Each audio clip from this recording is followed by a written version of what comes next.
I want from the onset to say the advisory that was transmitted or that has been given to the President under Article 261, 6, 5, 6, 7, and 8 is a threat to democracy and the social fabric of this country.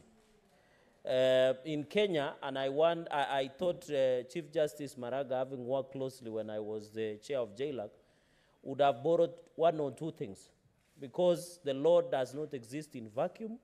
You have had even in Part B of 261(5)(b), that order should have been transmitted to the Parliament of the Republic of Kenya. That one was never done.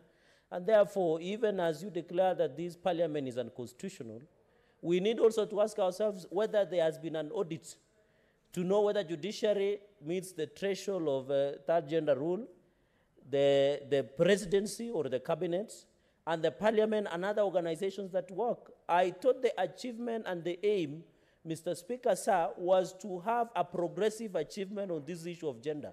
And as we sat, when I used to chair JLAC, and tried to deliberate on this issue, on the bill that was brought before us. But we realized there are so many factors that I would wish our women, people living with disability, I am a young person, that we should realize that you need to create a level playing ground for a fair competition in politics.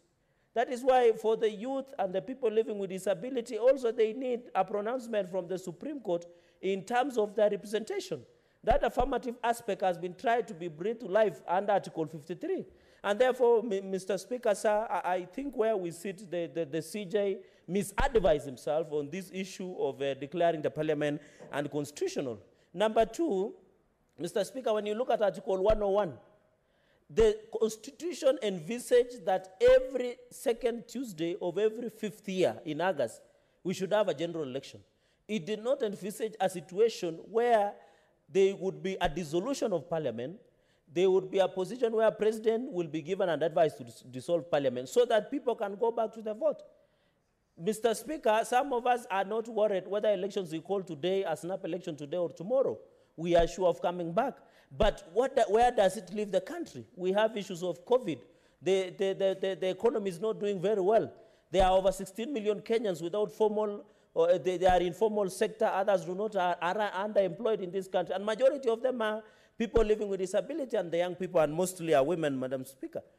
Mr. Speaker, sorry. Secondly, I want to advise the women of this country. There are no free things, just like there are no free lunches. There are no freebies where you will sit and say, now today, you know that this democracy, Mr. Speaker, we should not create a very bad culture where we tell somebody, no, there is a seat. That is discrimination contrary to Article 27 of the Constitution of Kenya. If women today will know that there is a free seat somewhere, they will not compete. There are women like Phoebe Asio. There are women like Cherargei Mutai, who comes from my county. The Deputy Speaker, current Deputy Speaker. There are many women. I've fought hard with men. I have an MCA from Kilibwani Ward by the name Cynthia Muge. She floored over 20 men to win an MCA. I didn't hear. So my issue is women of this country, in the issue of gender, they must know there are no freebies. There are no free lunches.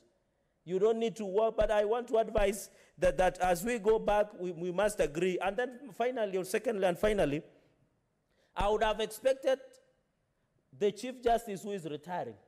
On several occasions, he came before the committee of JLAC. We stood with him when the executive were doing budgetary cuts. He has forgotten.